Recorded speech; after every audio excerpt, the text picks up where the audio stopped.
Bienvenidos de nuevo a esta segunda parte de las jornadas del Congreso que estamos llevando a cabo en la mañana de hoy. Y iniciamos con la conferencia que se denomina el rol del liderazgo del maestro como factor de éxito del aprendizaje por parte del profesor Rafael Manuel Hernández Carrera, doctor europeo en Pedagogía por la Universidad de Sevilla dentro del programa de Educación y Sociedad.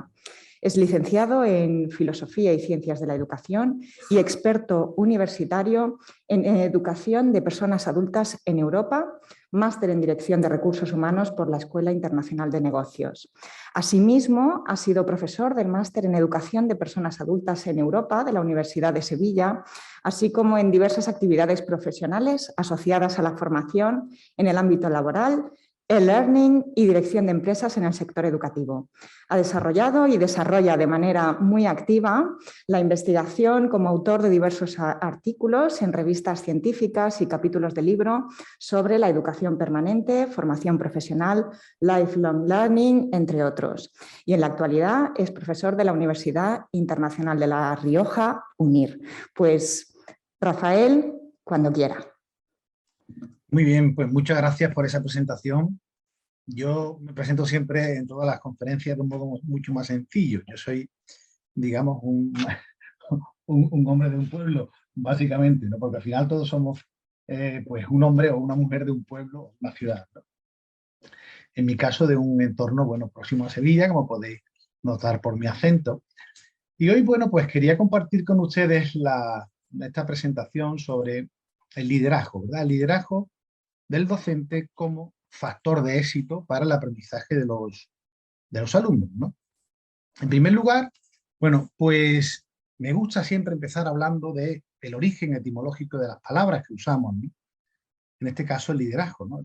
Y bueno, siempre empiezo cuando hablo de liderazgo con estas dos imágenes, una de un señor o una señora que está apuntando hacia una dirección hacia la que tenemos que ir, y otro de alguien con una batuta, ¿no? Como dictando lo que hay que hacer. Bien, pues liderazgo, el término líder viene de un término en inglés que es to lead, que como saben ustedes significa guiar o conducir, ¿no? Es decir, mostrar el camino por el que ha de transitar una organización, en este caso una organización educativa, ¿no? Y se asocia mucho con la capacidad de influencia interpersonal, más que con la idea de poder o la idea de obediencia, ¿no? Entonces, pues tiene poco que ver con esa visión inicial que el sociólogo alemán Max Weber dio sobre el liderazgo, ¿no? Asociándolo con la autoridad formal, ¿no? Es un enfoque, digamos, más tradicional desde la teoría de las organizaciones, ¿no? Y aquí me gusta siempre distinguir entre dos términos, también latinos en este caso, la potestas y la auctoritas, para podernos aproximar al liderazgo desde una visión más real, ¿no? El término autoridad mal entendida, es decir, desde la potestas, supone tener un concepto de liderazgo desde un poder posicional, ¿no? Un poder posicional con bases formales, ¿no?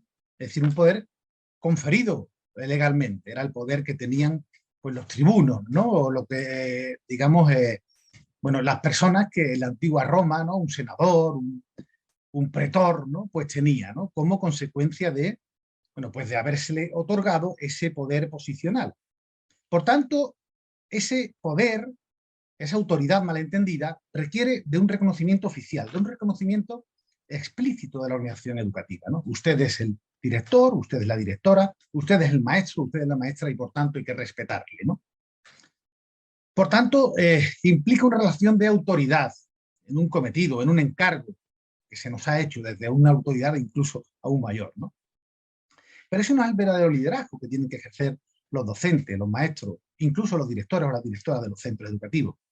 Debe ser un liderazgo más afín al concepto de auctoritas. La auctoritas, ¿no? Esa sabiduría, ese poder que te otorgaban como consecuencia de, bueno, tu buen hacer, de tu experiencia vital, ¿no? Y de que has sido un ejemplo, ¿no?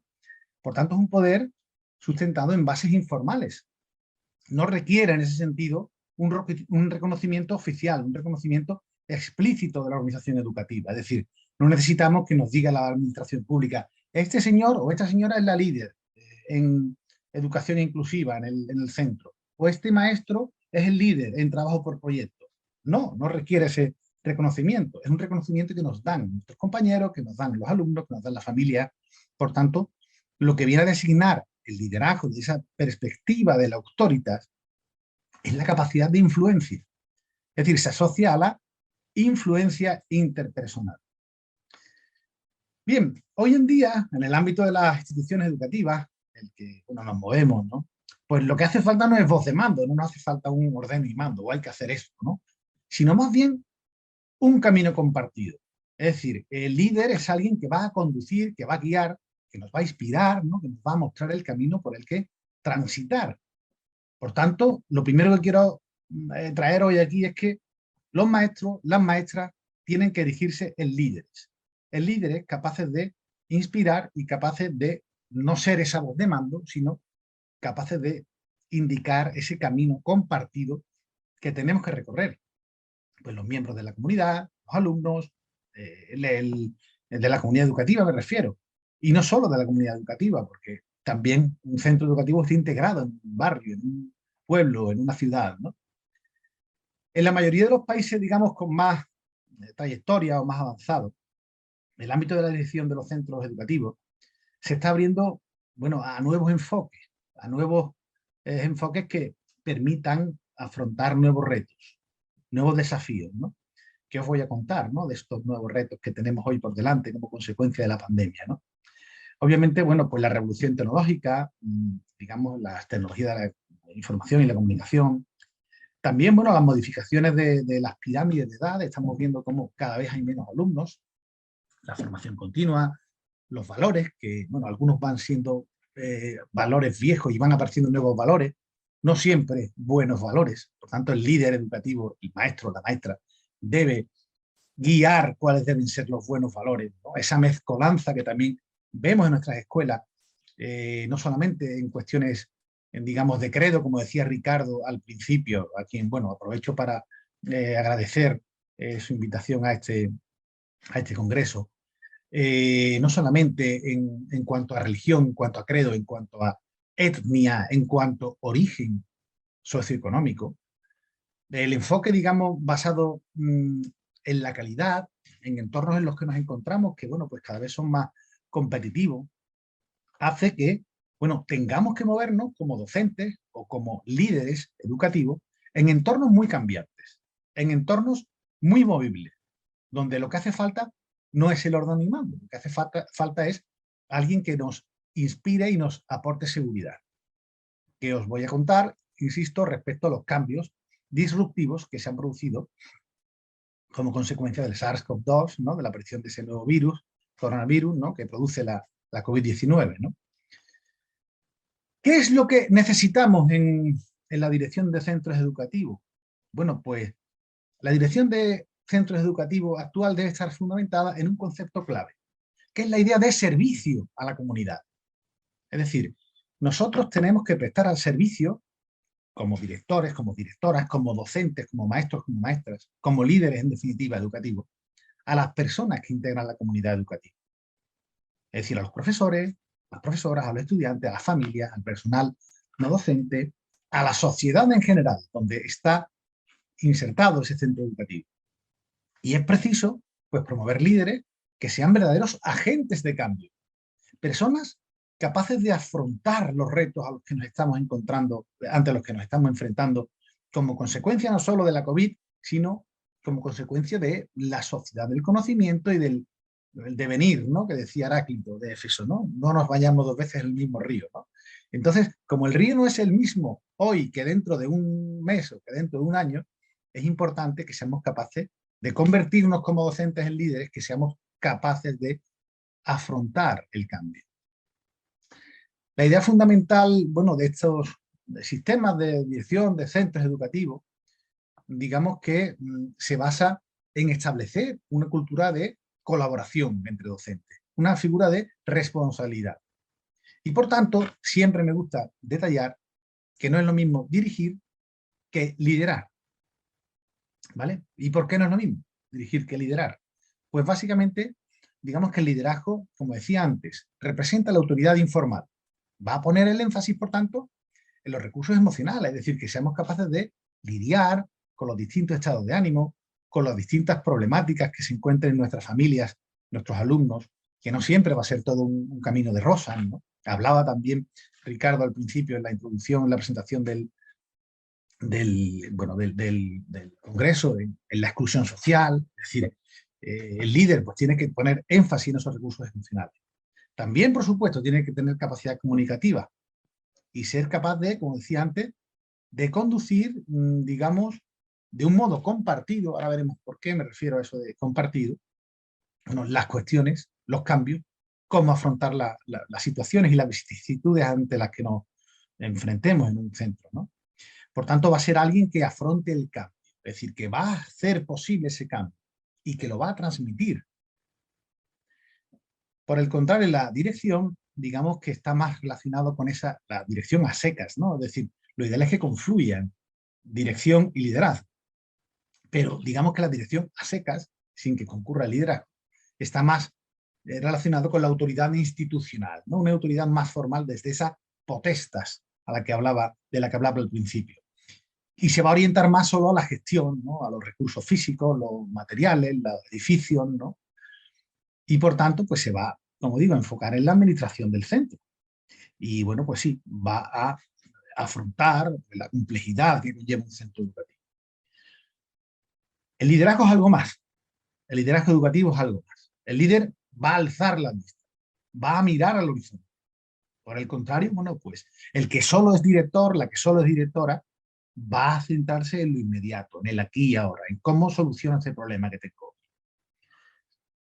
Bien, ahora me gustaría abundar en esto del liderazgo compartido, ¿no? O mejor dicho, el liderazgo transformacional al que se refiere Bass, ¿no? Es un concepto, bueno, que va a recoger esa esencia del liderazgo, ¿no? Que está fundamentado en el cambio y en la transformación. ¿Por qué? Pues porque, como decía antes, estamos en continuo cambio. Y es el estilo de liderazgo, el tipo de liderazgo, que va a responder mejor a las exigencias, a las demandas de los centros educativos. Y se va a basar en estos factores que os digo aquí. Una parte del carisma, es decir, un líder, un profesor, una profesora que sea líder, un maestro, una maestra, tiene que demostrar que es capaz de generar confianza en los demás, que es capaz de generar lealtades, es decir, que es capaz de generar compromisos compartidos. Es decir, un líder transformacional es el que va a ser capaz de enchufarnos, si me permitís la expresión, de entusiasmarnos, ¿no? De transmitirnos confianza y también respeto, pero no respeto desde esa visión, digamos, coercitiva o de estar en un pedestal, sino el respeto como iguales, ¿no? Es decir, oye, te respeto, admiro tu trabajo y quiero aprender de ti, ¿no? Es decir, debe tener carisma el maestro o la maestra que sea líder. Tiene también que tener un aspecto que es la consideración individual. Es decir, tiene que tener un comportamiento empático hacia sus alumnos, hacia sus compañeros, hacia otros profesores, y eso va a ser clave, ya que va a prestar atención personal a cada individuo, a cada miembro de la comunidad educativa. Es decir, no va a tratar por igual a todos los estudiantes, no va a tratar por igual a todos los compañeros, sino que va a tener en cuenta pues, su situación, sus características. También un maestro, una maestra que sea líder, pues tiene que tener presente lo que supone la estimulación intelectual, es decir, va a favorecer nuevos enfoques, va a hacer hincapié, digamos, en esa inteligencia analítica que nos va a permitir diseccionar los problemas, aplicar la racionalidad a los mismos y que, bueno, pues va a ser capaz, por tanto, de gestionar las emociones. Es decir, va a ser capaz de dar suficiente confianza y estimulación a las personas para que planteen nuevas ideas, para que planteen nuevos proyectos. Y eso va a llevar a, digamos, promover la corresponsabilidad. Es decir, no hay un líder y los demás le siguen solo, sino que pueda haber un liderazgo, como decía, compartido. Y un liderazgo que transforme, un liderazgo transformacional. También un líder, bueno, pues debe inspirar.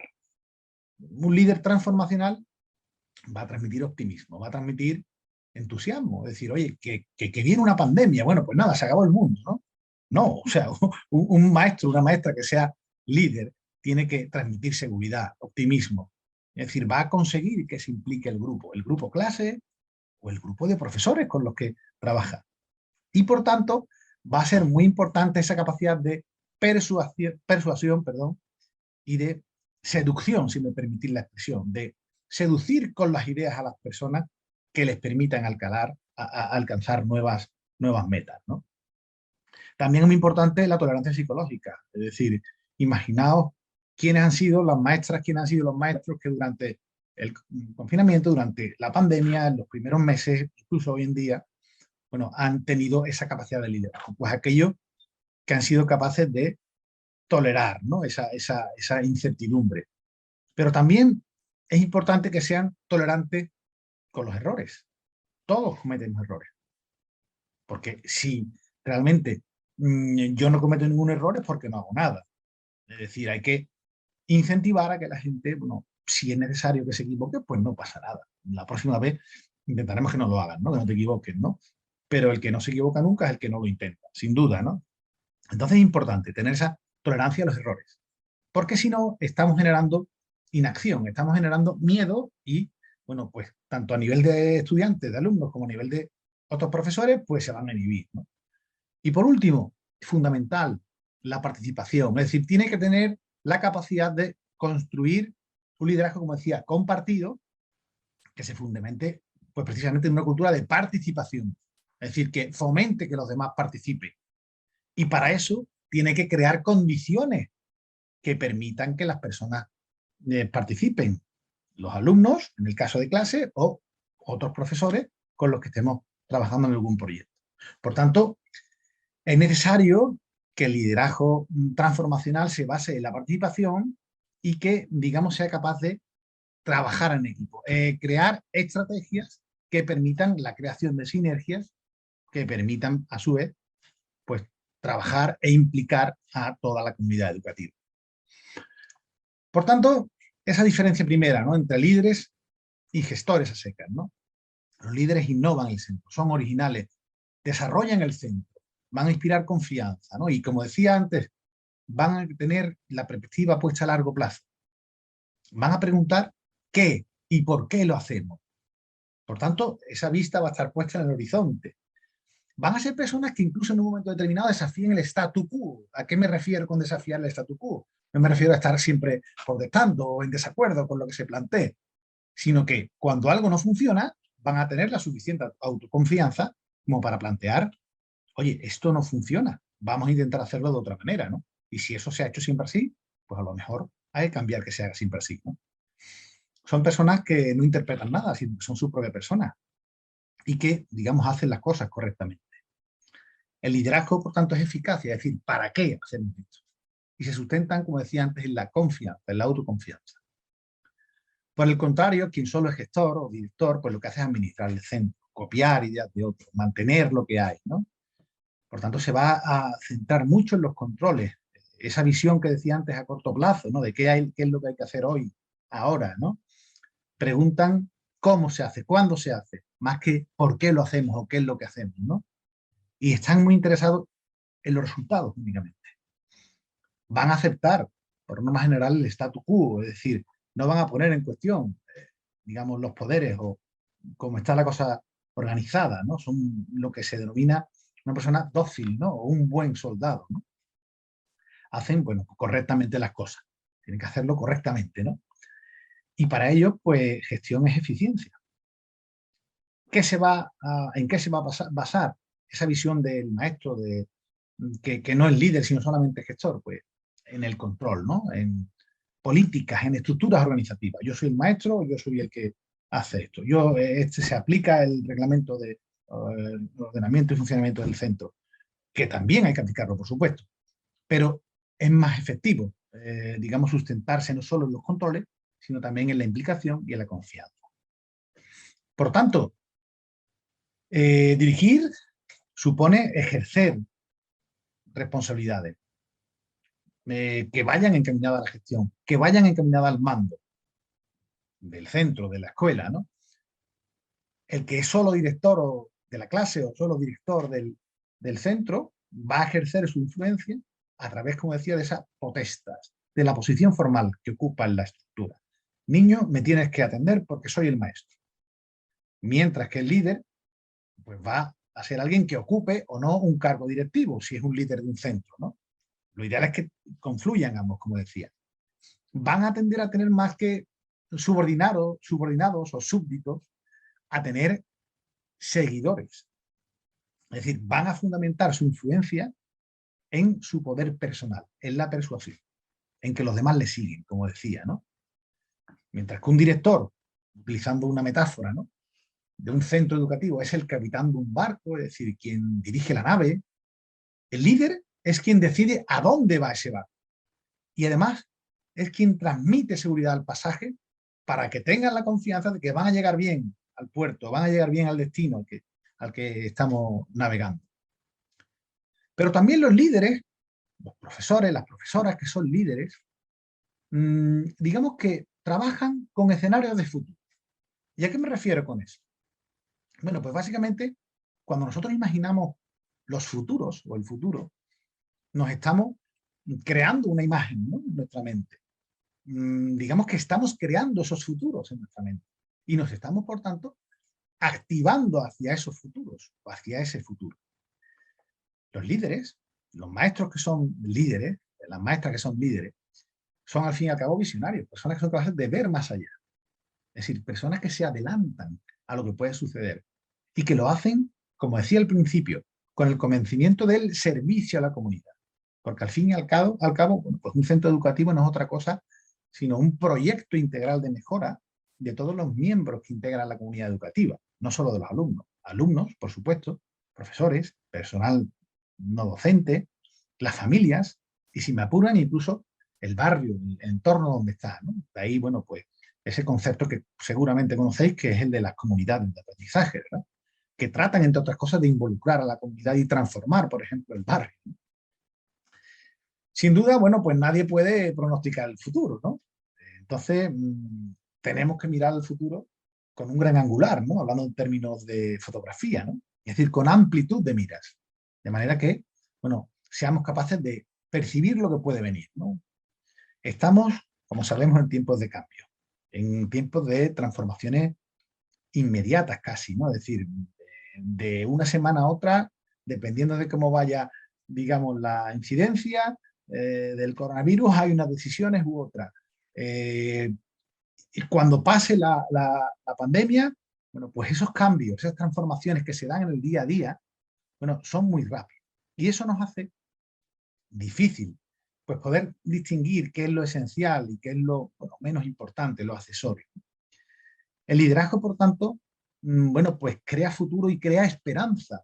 Es decir, alguien, su líder es alguien que va a dar, digamos, un significado al esfuerzo que estamos haciendo para llegar a esa meta, para que este niño, para que esta niña, el día de mañana, independientemente de su origen, de su situación de exclusión social, pueda aprovecharse la educación para que sea el ascensor social que le permita alcanzar ese sueño, ese escenario de futuro que estamos imaginando conjuntamente. Los escenarios de futuro, como digo, en el caso de los centros educativos, me centro ahora más que en el propio papel del profesor, pues debe fundamentarse en dos pivotes, que son la calidad y la profesionalización de la gestión o de la dirección. Normalmente, bueno, la educación ha seguido paradigmas empresariales a la hora de gestionarse, ¿no? Y eso no encaja en la filosofía educativa. O sea, que en una empresa funcione muy bien un sistema determinado, bueno, sabemos también que hay distintos modelos o distintos paradigmas de dirección de centro y de dirección en general, también en las empresas. Bueno, pues podemos partir de un paradigma eficientista, de un paradigma del desarrollo de recursos humanos, de, bueno, de lo que supone digamos, el paradigma fenomenológico. Hay muchos paradigmas, pero normalmente la escuela, o lamentablemente en muchas ocasiones, ha seguido exclusivamente el modelo empresarial, ¿no?, que no siempre, como digo, va a encajar en la realidad de un modelo educativo. Y siempre, bueno, pues la calidad debe estar presente. Sin duda, hay dos modelos bastante conocidos, hay muchos más, ¿no?, como son las normas ISO o el modelo europeo de excelencia, ¿no?, los FQM, que sí podemos aportar, nos puede aportar ideas, nos puede aportar formas de trabajar, pero lo que no podemos en ningún momento consentir es que la labor de conseguir calidad se sustente únicamente en la burocracia y que estemos más tiempo en la burocracia haciendo papeles, si me permitís la expresión, que, bueno, pues realmente haciendo lo que hacemos los maestros, haciendo lo que hacemos las maestras, que es educar. Bien es cierto que, bueno, la cultura de la calidad, como digo, tiene que ser una cuestión importante en los centros.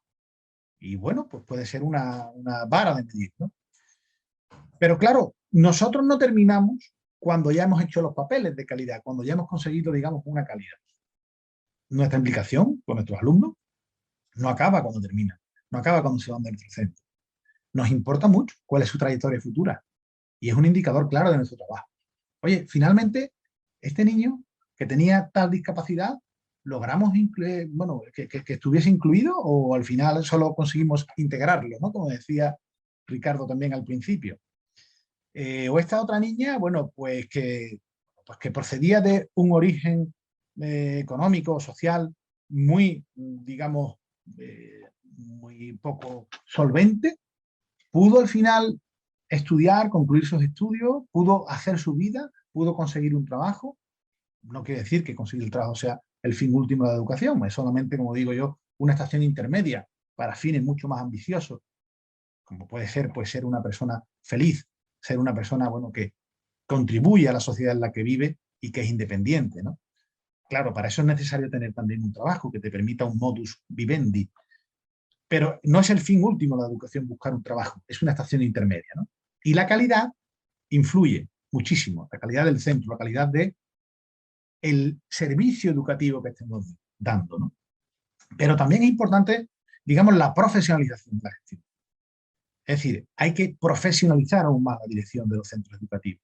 Y es fundamental, vuelvo al tema del liderazgo, que los directores, que las directoras de los centros educativos aúnen una serie de competencias que no solamente se van a centrar en la gestión, sino también en las competencias pedagógicas, en las competencias de liderazgo. También, bueno, deciros que, volviendo a esto del futuro, ¿no? Los mapas del futuro, bueno, pues no están escritos, ¿no? Al fin y al cabo, pues esos mapas del futuro los creamos entre todos, los creamos, los imaginamos conjuntamente. Vuelvo al concepto de comunidades de aprendizaje. Normalmente, cuando se va a implementar una comunidad de aprendizaje en un centro educativo, se parte de un sueño, ¿no? De qué es lo que queremos, cuál es nuestro sueño para este centro educativo. Entonces, pues, esos mapas del futuro hay que imaginarlos conjuntamente. Los líderes, por tanto, son los que crean futuro. Y los líderes no solamente tienen que ser los del equipo directivo, sino también los maestros, incluso también los padres y las madres de los centros educativos, ¿no? Claro, para eso pues es necesario tener un sentido práctico de la orientación y tener la capacidad de anticipación, como decía antes, ¿no? Mira, recuerdo que cuando hace pues, un par de años hacíamos, bueno, yo también soy director de recursos humanos de una empresa japonesa que se llama Kumon, y hace un par de años, un poco menos, sobre febrero de 2020, pues ya se oían cosas, ¿no? De un virus que había, ¿no? Que incluso creo que ya había llegado a Italia en febrero, ¿no? Aquí en España todavía no nos enterábamos de la película, ¿no? Y hubo gente que cuando hacíamos el análisis DAFO, eso que se hacen en las instituciones cuando se hace un diagnóstico, ¿no? Debilidades, amenazas, fortalezas y oportunidades, que pusimos que, bueno, el virus ese, que a ver qué iba a pasar, ¿no? Bueno, hubo gente que decía, bueno, pero qué locura, ¿no? Qué hipocondríacos son algunos, ¿no? Al final fue un acierto obviamente, de suerte, ¿no? Pero digamos que hay una serie de personas en esa organización educativa que tuvieron la capacidad de anticipación y decir, oye, pues a lo mejor hay que retomar los protocolos que se hicieron para la gripe A del año 18, creo, 2010, no, 2008 creo, ¿no? Es decir, que hay que tener un sentido de anticipación, hay que ver más allá, ¿no? Pero claro, decía antes también la tolerancia psicológica, ¿no? La tolerancia a la incertidumbre. Esa es una de las características básicas que tiene que tener un líder educativo, que tiene que tener una maestra o un maestro que se considere líder. Ahora mismo tenemos una incertidumbre grandísima, ¿no? Con la situación pandémica, pero hay mucha incertidumbre. Hay incertidumbre respecto a presupuestos, hay incertidumbre en cuanto a cuál va a ser el modelo educativo, hay incertidumbre en cuanto al modelo legislativo, hay mucha incertidumbre y un líder tiene que tolerar, es decir, saber lidiar con esas incertidumbres. ¿Por qué? Pues porque esos nuevos escenarios que nos van a venir, pues no tienen una dirección preestablecida. Entonces, tenemos que tener presente pues, nuevas dinámicas que se van a fundamentar o que se deberían fundamentar en tres elementos claves, que sería el conocimiento, el liderazgo sin duda y la creatividad. El conocimiento es poder. Y bueno, cuando un maestro va a ser referente del resto de compañeros o de sus alumnos, bueno, van a serlo si tienen la capacidad de crear espacios, ¿no? De articular espacios que propicien un cambio crítico, que propicien un cambio efectivo. Es decir, oye, si yo en mi escuela no tenemos, digamos, un programa que permita la inclusión de personas que, bueno, pues están en exclusión o en riesgo de exclusión, bueno, pues yo tengo que tener el conocimiento necesario para que los demás sepan que yo soy quien conozco sobre eso y que además tengo la capacidad de crear espacios donde se den esos cambios. También, bueno, son necesarias habilidades nuevas, habilidades que pasan, entre otras cosas, por poder generar nuevos discursos y por poder generar nueva creatividad. Porque al fin y al cabo, crear creatividad viene de crear, ¿no? Que es hacer algo nuevo, ¿no? Generar nuevas dinámicas, nuevas praxis, nuevas prácticas. Pero después hay que evaluar esas prácticas para, bueno, ver si funcionan o no funcionan. Y por tanto tenemos que estar imbuidos en esa lógica de mejora continua. ¿Qué capacidades debería tener un maestro o una maestra que fuese líder en su centro o que fuesen líderes en esos centros? Bueno, pues básicamente son cuatro, ¿no? Las capacidades técnicas, es decir, es fundamental que una maestra que sea líder pues sepa resolver problemas. Es fundamental que tenga una base sólida epistemológica en ciencias de la educación, que tenga una sólida base teórica y práctica, ¿no? Es decir, que tenga una experiencia profesional. Obviamente nadie llega sabiendo, ¿no? A ninguna profesión, ni a este mundo, ¿no? Y es preciso, pues, una inducción previa, ¿no? Cuando empezamos nuestras carreras profesionales, ¿no? Pero esas capacidades técnicas, tanto en la perspectiva teórica como en la práctica, hay que adquirirlas y hay que tenerlas para ser un líder. También hay que tener habilidades comunicativas. Hay que dominar los instrumentos de comunicación, tanto los personales, ¿no? Es decir, cómo me comunico, como los institucionales. Y sin duda el uso de las TIC es condición sine qua non. Es decir, eso no quiere decir que seamos expertos en tecnología de la información y la comunicación. Por ejemplo, este congreso está muy bien organizado porque hay unos especialistas en que nos han puesto el Zoom, en que nos han hecho unas pruebas previas, pero es preciso que, bueno, que al menos yo sepa compartir la pantalla, que sepa, bueno, pues, bueno, tener unas competencias en tecnología de la información y comunicación, al menos básicas, ¿no? Gestionar conflictos es otra de las cuestiones claves en un maestro que sea líder.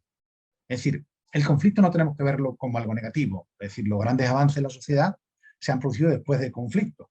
El conflicto, digamos, es la esencia de la vida en sociedad, ¿no? Pero cómo nos enfrentamos a esos conflictos es lo que va a determinar que sea un conflicto que nos ayude a crecer como institución educativa o que nos deje anquilosados y nos genere más problemas, ¿no? Es decir, hay que enfrentarse como líder a los conflictos de forma proactiva, de forma integradora.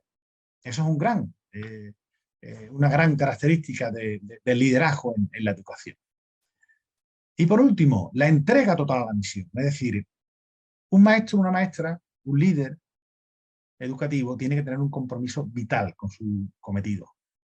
Es decir, eso requiere, digamos, una dedicación, digamos, total. Es decir, no quiere decir que estemos 24 horas conectados, ¿no? Pero sí es cierto que cuando dejamos el centro educativo, seguimos siendo líderes.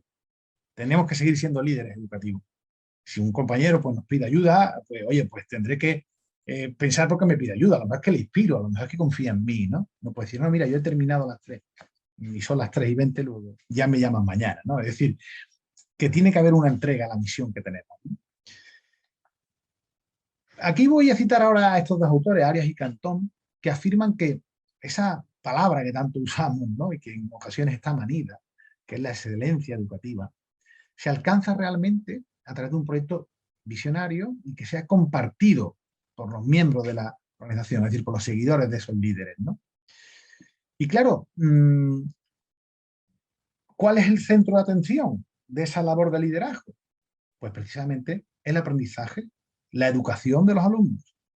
Y claro, el buen líder, buen maestro que es líder, lo que hace es guiar, incentivar el cambio, el que va a posibilitar los recursos para que la comunidad educativa trabaje mejor. Es decir, si en mi centro educativo pues no tenemos una rampa, pues resulta que no pueden acceder los alumnos al aula. Sí, es que no tengo ningún alumno con silla de ruedas, con discapacidad. Bueno, pero probablemente vamos a tenerlo. Es decir, que el líder tiene que posibilitar esos recursos. En el caso del ámbito ya empresarial o incluso el ámbito profesional, los gobiernos, bueno, son muchas las instituciones que invitan a prever el cambio, es decir, a conducirlo, más que a resistirse a él. Es decir, la ola va a venir. Entonces, podemos o quedarnos impertérritos frente a ella y que nos lleve por delante, o ver qué hacemos para subirnos a la ola e intentar incluso guiar hacia dónde vamos a ir, ¿no? Cuando entremos en la ola. Y bueno, ahora, bueno, me gustaría hablaros un poco del liderazgo en perspectiva, ¿no? Es decir, si nosotros pensamos en qué modelo de centros educativos había en el siglo XX, o qué modelo de liderazgo había pues hasta finales del siglo XX, es decir, de hace poco, ¿no? Hace 22 años, ¿no? Pues, digamos, el papel del líder se asociaba mucho a esa visión del director que decíamos antes a secas, ¿no? Es decir, digamos alguien con una visión racionalista, cartesiana, ¿no? Alguien que es muy experta en administración, en organizar centros, ¿no? En gestionar personas, gestionar, fijaos el término, ¿no? Y el objetivo fundamental, bueno, ¿cuál era? Pues controlar, supervisar la organización educativa en este caso, ¿no?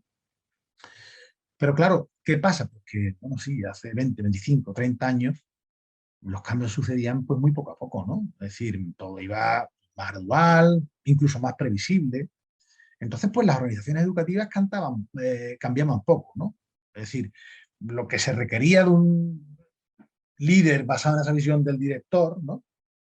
Era mantenerlo ya conquistado, es decir, mantener el statu quo como estamos, ¿no? Por tanto, no asumo riesgo, sigo haciendo lo que siempre se ha hecho, que por algo se ha hecho, ¿no? Hoy en día, bueno, pues con la emergencia de las TIC, con los cambios en la pirámide de población, como decía antes, con la mayor competencia que hay por atraer alumnos como consecuencia de esos cambios en las pirámides poblacionales, las organizaciones educativas empiezan a buscar otro tipo de líderes, líderes que innoven, líderes que hagan posible, digamos, el crecimiento en contextos estancados o en contextos incluso en regresión, como estamos ahora, ¿no? Esa visión entonces no vale la que había antes. Es necesaria una visión nueva del líder educativo. Claro, estas nuevas realidades a las que nos estamos enfrentando, ¿no? Pues también tienen impacto en la educación, no solamente en las empresas o en las administraciones públicas en general, ¿no?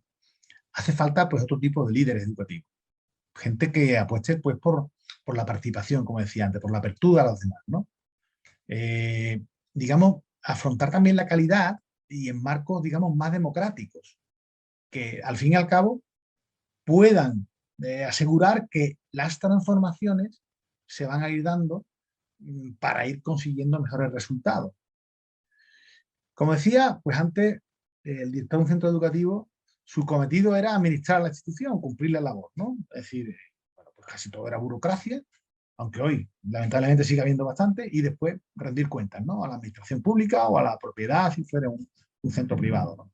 Y producir titulados, es decir, esa máquina de titulados que es, bueno, lo que permitía la perdurabilidad de la organización, con procesos más o menos estandarizados, pero eso ya no existe, es decir, ese enfoque en el siglo XXI está condenado a desaparecer. Los desafíos que tenemos hoy en día, y no me refiero solo a la pandemia, sino una sociedad en la que estamos en continuo cambio, en continua transformación, la búsqueda de esa calidad, de esa excelencia, bueno, en contextos muy distintos, en contextos ya maduros, van a marginar esa visión clásica de la dirección, van a reclamar un verdadero líder, un líder, como decía antes, transformacional, alguien que ayude a transformar a los demás miembros de la comunidad educativa. Ese liderazgo transformacional, al que hacía referencia también antes, de Bas, ¿no? Pues digamos que debe ser el que, en mi opinión, debe preponderar en las organizaciones, ¿no? Por supuesto, hay muchos modelos de liderazgo. Si queréis ver algunas de las publicaciones que yo tengo, bueno, ya la enviaré si queréis también a través de la dirección de liderazgo clásico. Pero bueno, básicamente, desde el liderazgo transformacional, liderazgo distribuido, porque bueno, pues puede ser resultado de distintas realidades socioculturales, pues tienen todos una cuestión en común, que es mejorar la cultura de la organización educativa. Es decir, tener un compromiso con los recursos humanos y, sobre todo, fomentar el valor de la alofilia, es decir, el interés por el otro, por el distinto, por el que no siempre es común. Y volvemos a retomar el término de la inclusión. Hay otro término de filosofía que es la alteridad, ¿no? O el descubrimiento del otro, que es crucial en estos casos. Es decir, yo tengo que descubrir al otro. Y el otro, pues muchas veces, en ocasiones es distinto, no es el estándar. Y eso tengo que ponerlo en valor. Es decir, tengo que evitar el bullying, tengo que evitar... Pitinsky, este autor que os digo aquí, destaca que un líder educativo tiene que facilitar la coordinación y la consolidación de los grupos. ¿Pero cómo? Buscando la mejora de la cultura, promoviendo el compromiso de todas las personas que están en el centro, bajo una premisa, que es la aceptación de la diferencia. Yo diría más, la inclusión de la diferencia, ¿no? ¿Cómo? Pues fomentando sentimientos positivos hacia esas personas que son diferentes, propiciándoles, bueno, cercanía, ¿no? Estoy aquí, afecto, compromiso. En definitiva, bueno, pues entusiasmo hacia los miembros del grupo que son diferentes o incluso hacia los grupos diferentes a los estándares, ¿no? A los míos, ¿no? Eso es una función de un líder, de un maestro que sea líder, de una maestra que sea líder. Digamos que, hablando de ese concepto de liderazgo educativo, digamos, requiere dos cosas importantes: orientar y motivar. Orientar, bueno, pues al fin y al cabo es mostrar, definir qué es lo que queremos que se logre en nuestra institución, ¿no? Es decir, encauzar las energías, enfocar bien los objetivos. Y motivar, al fin y al cabo, es contribuir al desarrollo de las personas. Es decir, somos los que conformamos la institución y, bueno, pues especialmente contribuir a que el profesorado, el personal de administración, bueno, pues se desarrolle, ¿no? Reconociendo primero sus necesidades. Es decir, qué necesidades tienen estas personas, qué intereses, qué sentimientos.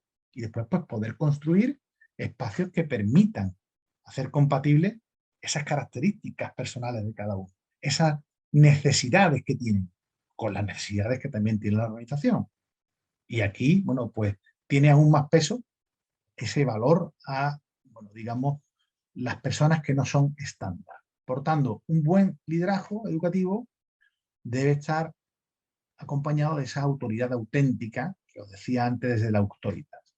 Es decir, debe promover valores comunes, debe promover un saber compartido. Al fin y al cabo, pues una cultura organizativa colaborativa que permita crear equipos. Claro, para ello, bueno, es fundamental integrar estas tres competencias que os digo aquí, ¿no? Las competencias humanas, las competencias de gestión y las competencias técnicas.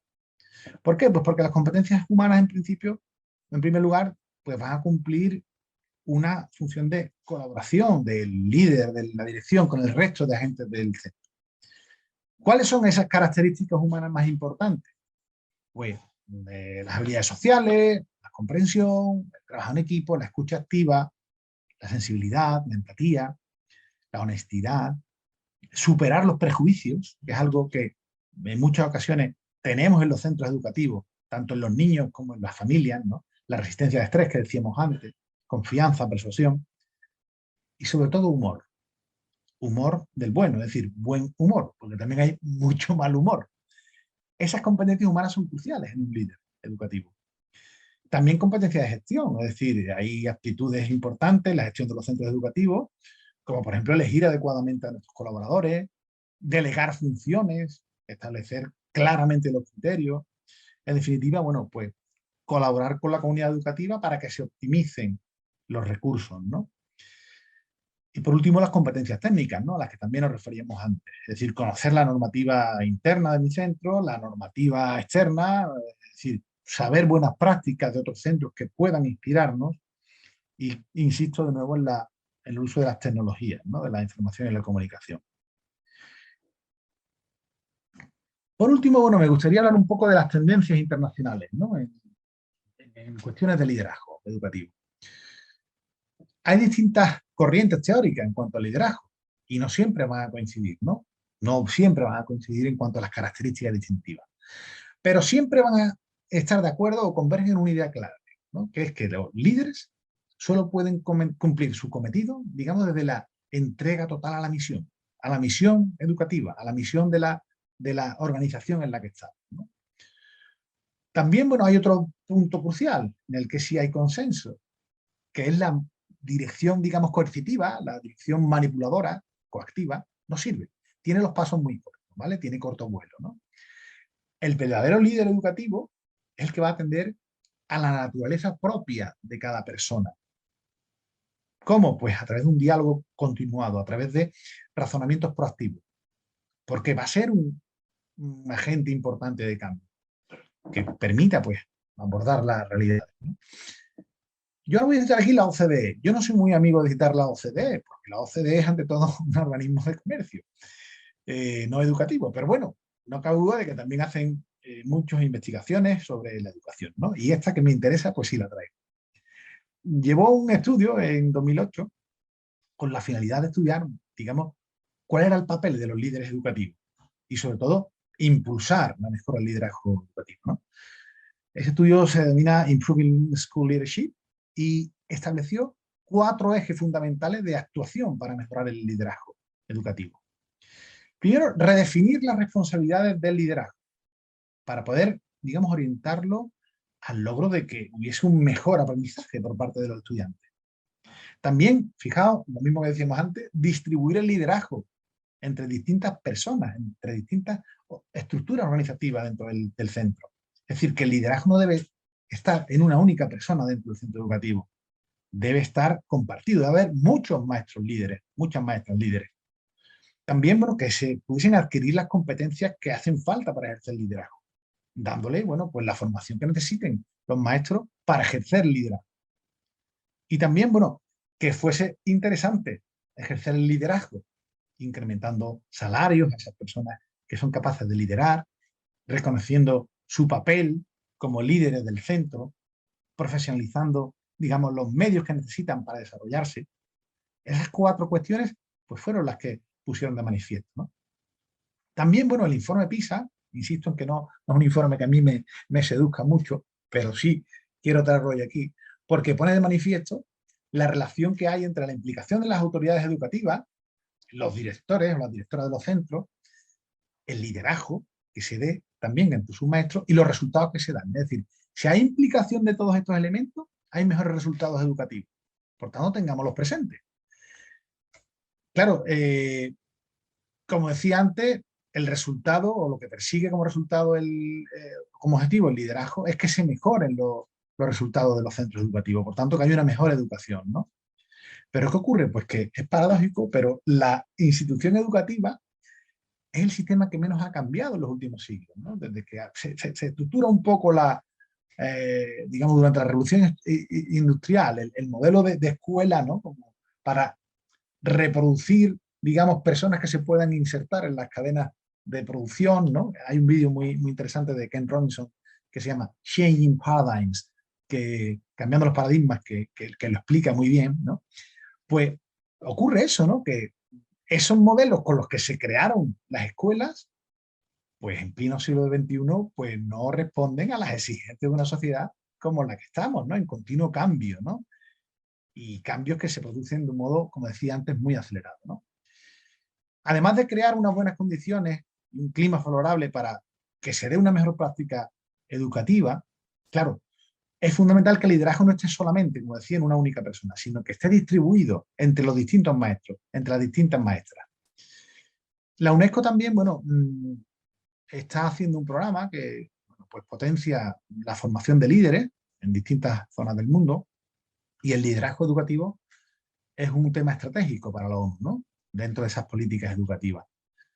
¿Cuál es el objetivo? Pues formar profesionales de centros que sean capaces de promover el liderazgo educativo, que contribuyan a dinamizar el aprendizaje y que contribuyan sobre todo a eliminar los obstáculos que impiden la equidad, que impiden esa mal llamada igualdad de oportunidades, Porque, como decía Ricardo al principio, el concepto no es la igualdad de oportunidades, sino la equidad, de que el que tiene menos o el que tiene algunas dificultades pueda partir del mismo punto de partida del que no las tiene.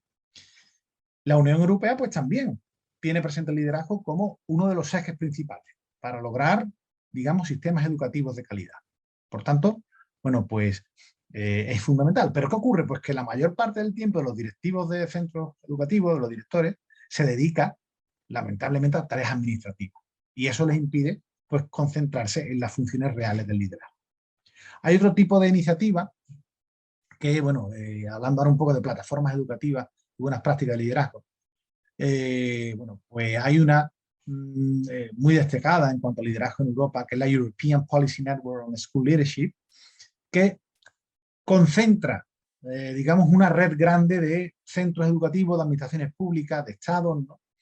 Que, bueno, tiene la finalidad de compartir distintas iniciativas, distintos proyectos y buenas prácticas, bueno, relacionados con el proyecto de liderazgo escolar, ¿no? Y pone, bueno, énfasis en la función del profesional de la educación como líder, como gestor. Es fundamental que podamos aprender de los mejores, es decir, de ver qué hacen otros centros, lo que llaman en el mundo empresarial el benchmarking, ¿no?